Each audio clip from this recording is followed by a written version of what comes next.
few years ago, Case Baker was just another broke 20-something guy from Arkansas, mowing lawns, fixing sinks, and clocking in at a rice mill he hated. One night, he walked into a dollar store with $5 to his name, grabbed a pack of noodles and Pringles, and his card got declined. The embarrassment he faced would change his life. Right, like a couple days before I started streaming, my card got declined at the dollar store because of the 2K builds. You know, I own everything I love. I went to the dollar store, the Family Dollar. I bought 2 bowls of noodles and a can of Pringles. Tried to swipe the card, it got declined. I just ran out the store on them, bro. Oh my God. I didn't steal it, but I just ran up out of it because I was embarrassed, you know? In less than 3 years, that same guy, who once couldn't afford a snack, became the #1 streamer on the planet, winning awards and pulling over 9 million fans who now call him the realest man on the internet. So how did a paycheck-to-paycheck nobody go from depression and bad Wi-Fi to outsmarting the algorithm, redefining streaming culture, and turning raw humiliation into fame? This is the straight-up insane rise of Caseoh. That dollar store embarrassment wasn't the first time Caseoh felt like a failure. It was just the loudest. 7 years earlier, he had already tried chasing the dream of streaming. Back in 2015, he bought all the gear, a capture card, a face cam, even the same setup his favorite streamers used. But those boxes sat untouched, collecting dust for 7 long years. Because reality hit harder than ambition, Caseoh was stuck in small-town Arkansas, working maintenance jobs that broke his spirit. One day he's unclogging a drain, the next he's crawling through an attic, soaked in sweat, just to fix a leaky pipe for $10 an hour. And when he got home, there was no escape. His internet was so bad, it barely loaded YouTube, let alone streamed games. Streaming wasn't just impossible, it was pointless. Worse, in 2015, being a streamer wasn't cool. People didn't see it as a career, they saw it as a joke. While others were getting college degrees or starting families, Caseoh was watching his dream rot in a box. He once said he was morbidly depressed, working at the rice mill, doing the same repetitive labor every day, wondering if life was just this forever, clocking in, clocking out, paycheck to paycheck. That unopened Elgato wasn't just a piece of tech, it was a coffin for his dream, a constant reminder of what could have been if life had gone differently. 7 years of silence until one tiny push changed everything. But before he'd ever pick that camera back up, Caseoh almost gave up on content forever. He was ready to trade it all for something far more drastic. By 2022, Caseoh had reached his limit. The dream felt dead. The dusty camera gear mocked him from the corner of his room. He was tired of fixing broken sinks and mowing other people's lawns. He wanted purpose, something that would make him feel like his life mattered. So he made a decision that could have erased everything we know him for today. He decided to enlist.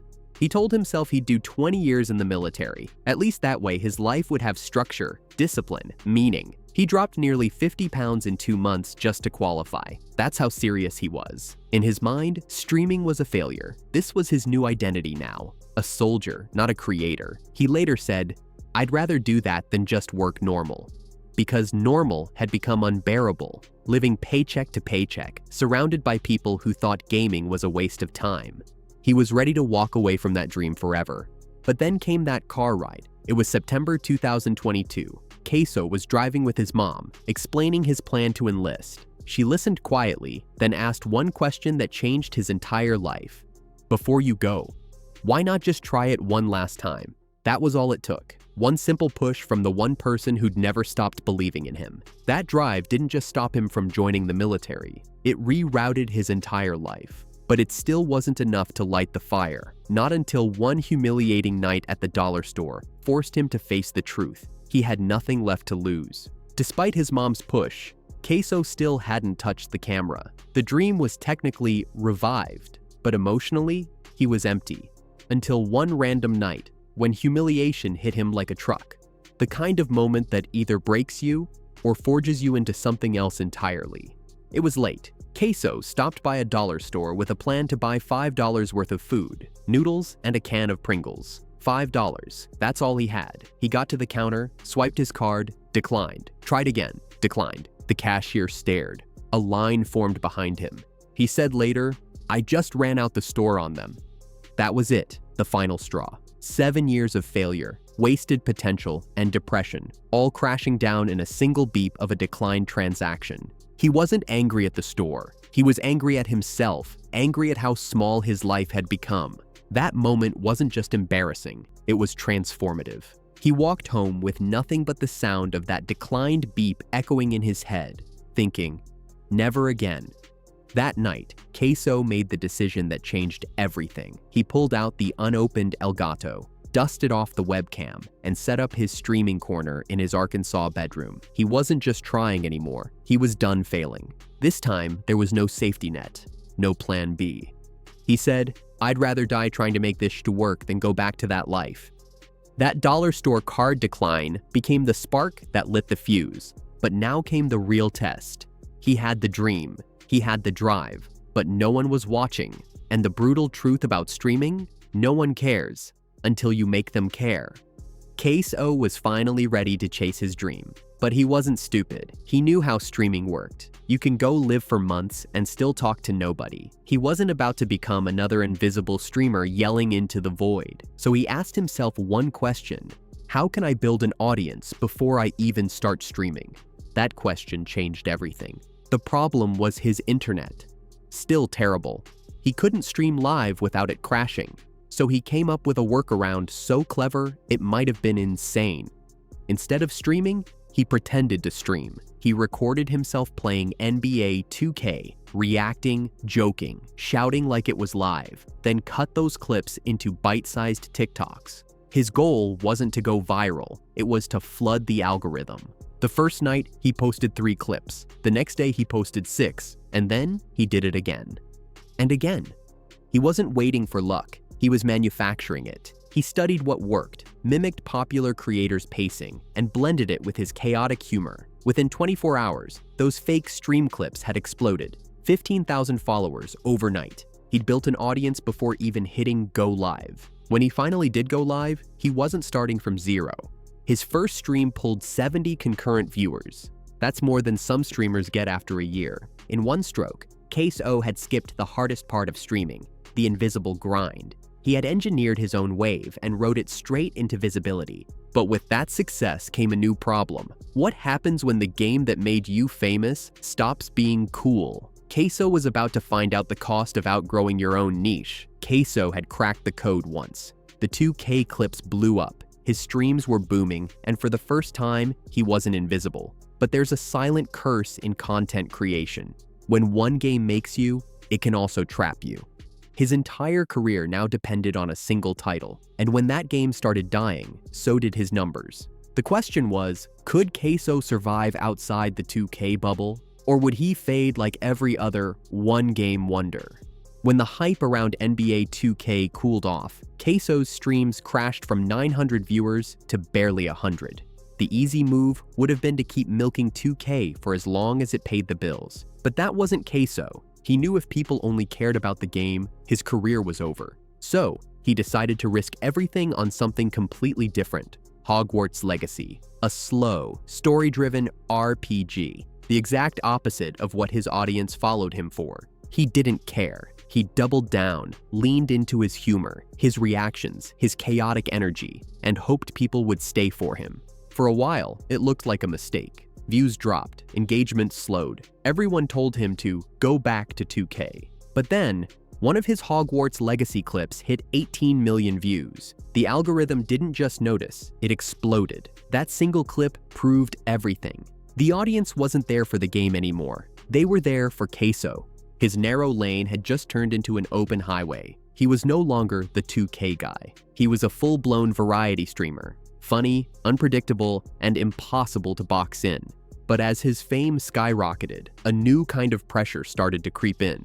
He wasn't just playing games anymore, he was playing himself. And to keep winning, he'd have to turn his greatest weakness into his strongest weapon. By now, Caseoh was on fire. Viral clips, growing streams, and a loyal community that adored him. But even with success staring him in the face, he was still clinging to the past. Every morning he woke up, fixed faucets, and came home to stream. He was living 2 lives, one miserable and one meaningful. Something had to give.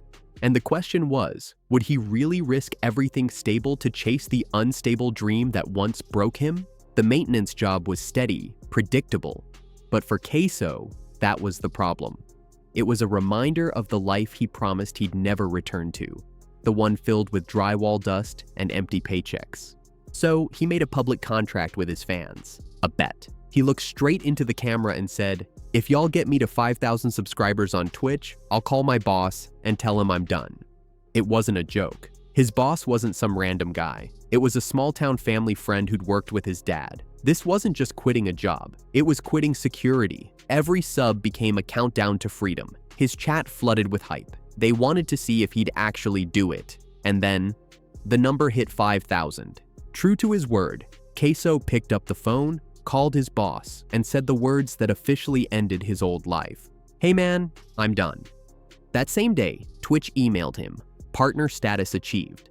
It was poetic. The job he hated and the dream he almost gave up on both ended and began on the exact same day. For the first time, he wasn't clocking in for anyone else. He was all in.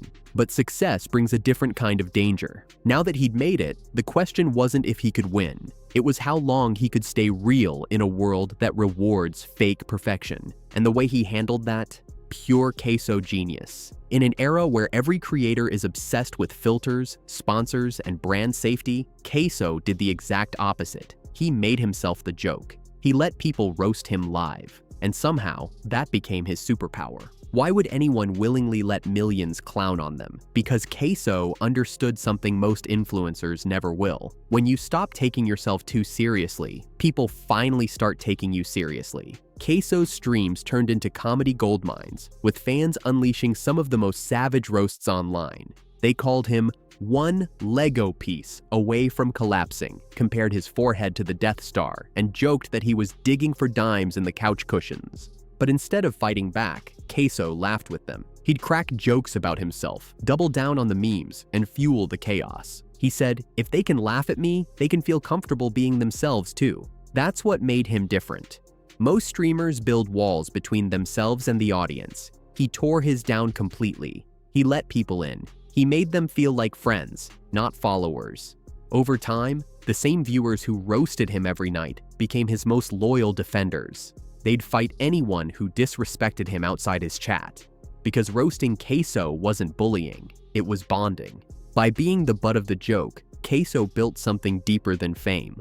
He built trust. His audience didn't just like him, they believed in him. That raw, unfiltered vulnerability became his brand. He turned pain into punchlines, insecurity into intimacy, and trolls into fans. He didn't need to act perfect, he just needed to be real. But behind that humor and chaos was one steady force guiding it all, the same person who refused to let him quit in the first place. And without her, none of this would have even existed. Behind every viral clip, every chaotic laugh, every late-night stream, there's one person Caseoh always credits. Not an agent, not a manager, not even a brand partner. It's his mom, the same woman who stopped him from joining the military, now runs the empire she saved. But her role goes way deeper than anyone realizes. When Caseoh blew up, most creators would have hired management teams, social media specialists, and PR handlers. Not him. He kept everything in the family. His mom became his full-time manager, handling sponsorships, schedules, and even moderating his massive Discord community. She reads chat, filters trolls, and helps manage collabs. She's basically the unseen backbone of the Caseoh brand. And while most streamers moved to LA or buy penthouses, Caseoh stayed in Arkansas, in the same modest house he started from. Fame didn't change him, it just amplified his gratitude. But success hasn't come without anxiety. Caseoh admits that being at the top scares him. He says he worries about getting lazy, about losing the hunger that got him here. Every viral clip, every award adds pressure to stay perfect. And that perfection is what he's always avoided. His mom keeps him grounded. When the internet chaos gets too loud, she reminds him where he came from. She's not just managing a career, she's protecting a son who turned pain into purpose. Caseoh's story isn't about algorithms or luck. It's about loyalty.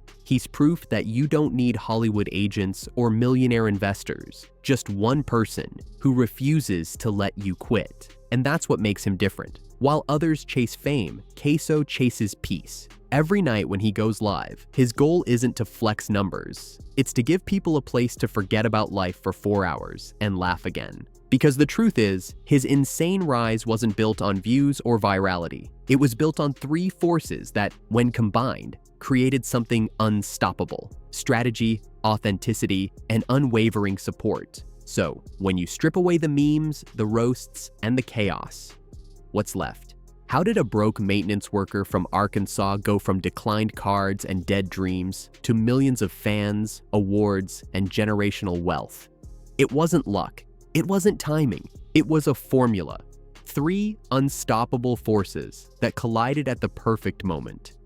He didn't wait for the algorithm. He outsmarted it. He engineered his visibility before ever going live, turning fake 2K clips into real followers. Caseoh didn't rely on discovery, he manufactured it. While others tried to look perfect, Caseoh weaponized imperfection. He turned being roasted into a movement. He made self-deprecation feel powerful, and in doing so, made millions feel seen. And holding it all together, the unseen hero was his mom, the woman who told him to try one last time, who now runs his career, who never let him forget where he came from. Without her, there is no Caseoh. That's the real story behind the straight-up insane rise of Caseoh. It wasn't the dollar store that broke him. It was the moment that rebuilt him. He took the shame of that card decline, the pain of wasted years, and turned it into a rocket fuel that never ran out. And maybe that's why his story hits so hard for Gen Z creators, because every one of us has had that dollar store moment.